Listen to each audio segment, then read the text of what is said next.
Hello friends, welcome to bliss cinemas. இன்னைக்கு நம்ம Tamil டப்பிங்கில் release ஆயிருக்க ஆஃப்டர் பர்ன் படம் எப்படி இருக்குன்னு பார்க்க போகிறோம். வாங்க வீடியோக்குள்ளே போகலாம். இந்த படம் பார்த்தீங்கன்னா ஒரு சைஃபை ஆக்ஷன் காமெடி படம். இப்போ இந்த படத்தோட கதையை பற்றி பார்க்கலாம். ஒரு மிகப்பெரிய சோலார் அட்டாக் பார்த்தீங்கன்னா ஒரு நகரத்தையே பார்த்தீங்கன்னா பாலடைஞ்ச மாதிரி மாற்றிடுது. அங்கே கவர்மெண்ட் கிடையாது, எதுவுமே கிடையாது. மக்கள் பார்த்தீங்கன்னா அவங்களே ராஜா, அவங்களே மந்திரின்னு வாழ்ந்துகிட்டு இருக்காங்க. இந்த மாதிரி சுச்சுவேஷனில் பார்த்தீங்கன்னா அங்கே ஒரு வயலின் இருக்கு. அது விலை மதிக்க முடியாதது. அதை நம்ம ஹீரோ ஆட்டையை போட வராரு. அதையும் ஆட்டையை போட்டுட்டு போறாரு கஷ்டப்பட்டு. அதை கேட்ட அதே ஓனர் தான் பாத்தீங்கன்னா இவர்கிட்ட ஒரு ஓவியம் இருக்கு, அது ரஷ்யா பக்கத்துல இருக்கு, அதையும் போய் எடுத்துட்டு வா அப்படின்றாரு. நம்ம ஆளுக்கு பணம்லாம் கொடுக்க வேண்டியது இல்ல, கொஞ்சம் சரக்கும் அவருக்கு தேவையான ஐட்டங்களை மட்டும் கொடுத்தா போதும், நம்மால் ஜாலியா பைக் எடுத்துட்டு கிளம்பிடுவாரு. அங்க போற வழியில நடக்கிற சம்பவங்கள்லாம் என்ன, ஹீரோயின் என்ன பண்றாங்க, அதே மாதிரி அந்த ஓவியத்தை நம்ம ஹீரோ கண்டுபிடிச்சாரா இல்லையா அப்படின்றது தான் இந்த படத்தோட மொத்த கதையே. இப்ப இந்த படத்தோட பாசிட்டிவ் பத்தி பார்க்கலாம். இந்த படத்தோட பாசிட்டிவ் பார்த்தீங்கன்னா ஸ்டோரி பிளாட்டை சொல்லலாம், ஒரு ஓகேவான ஸ்டோரி பிளாட்டை எடுத்திருக்காங்க. பெருசா எங்கேஜிங்கா எதுவும் கிடையாது. பெர்ஃபார்மன்ஸ் நம்ம ஹீரோ ஒரு அல்டிமேட்டான பெர்ஃபார்மன்ஸே கொடுத்திருக்காரு. மற்றபடி யாரும் பெருசா நடிச்ச மாதிரி இல்லை. படத்துல வர ஆக்ஷன் பொசிஷன்ஸ் தான் இந்த படத்தோட உண்மையாலே மிகப்பெரிய பாசிட்டிவ்னு சொல்லலாம். ஒவ்வொரு ஆக்ஷன் பொசிஷன்ஸுமே சூப்பரா தத்துருவமா எடுத்திருக்காங்க. ஆனா அதை தவிர இந்த படத்துல பாசிட்டிவ் சொல்லிக்கிற அளவு எந்த விஷயமே கிடையாது. டெக்னிக்கலி படம் ஓகேவா தான் இருக்கு. சினிமோட்டோகிராஃபி, சவுண்ட் எஃபெக்ட்ஸ், பிஜிஎம்லாம் பரவாயில்லாமே பண்ணியிருந்தாலும் விஎஃப்எக்ஸ் சிஜிலாம் அப்பட்டமா விஎஃப்எக்ஸ் சிஜின்னு தெரியற அளவு பண்ணி வச்சிருக்காங்க.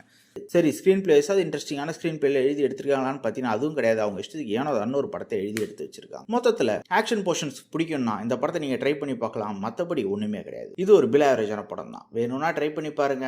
படத்தில் அடல் கண்டென்ட் இருக்கு, ஸோ ஃபேமிலியோட ட்ரை பண்ணாதீங்க. இன்னொரு வீடியோவில் சந்திக்கலாம். தேங்க்யூ.